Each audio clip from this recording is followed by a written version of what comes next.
Hi, this is Scotty Sanders.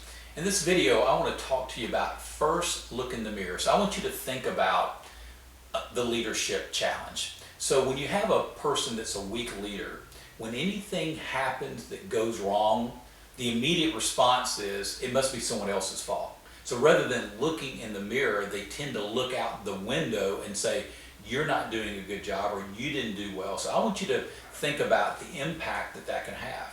And typically that type leader that's looking out the window versus looking in the mirror is usually a weak leader, an insecure leader. They have self-esteem issues. And by the way, an insecure leader is really a dangerous leader. But here's some signs that you can see if someone falls in that category.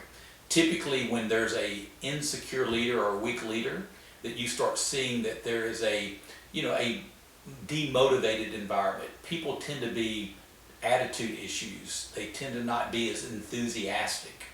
Another one would be there's a lack of productivity. That people just don't produce at a high enough level when you don't have a strong leader to encourage them and challenge them and help them be coached up to accomplish what they need to. Also, you notice that people that are led poorly, that they tend to, what I call kind of that hunker down mentality. They keep a low profile. They don't want to get in the fray of things. They just want to do their job, go home, and not take the initiative. Because people that are micromanaged, they really don't like to take the initiative because they feel like they get shot down on everything. So are you seeing that happen with people around you? If you're a leader, are you observing some of those things? Well, it could be you need to be looking in the mirror yourself. So rather than looking out the window and pointing out faults, maybe you can say, what can I do to provide resources for this person? Maybe they lack a certain type of computer or software or whatever that resource may be. Maybe it's some training that they need that you need to offer them.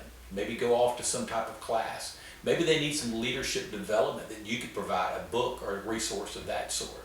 So rather than pointing out what they're not doing, look for ways. First, you look at yourself in the mirror. Can I communicate better? Do I need to set clear expectations? What can I do to challenge them while still encouraging them? Be the type of leader that you look for the good. You look in the mirror first. What can I do to improve myself? And I'll tell you one little quick story.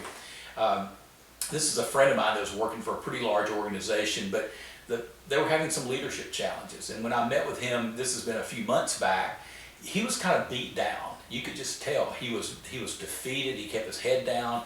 And he was being micromanaged at the place that he worked. He shared that with me. He just felt, very demotivated. I saw him a couple weeks ago at a restaurant, and he looked like a different person. And I just said, hey man, how are things going? He goes, I started a new job, and it's completely different. He said, Scotty, I feel like a man again. And that's another thing we do. When we micromanage people, we defeat them, we make them feel lesser than they are. And that's not what we need to do. We need to be encouraging and empowering of others. Well, I hope this video has helped you. This is Scotty Sanders. Live well and be blessed.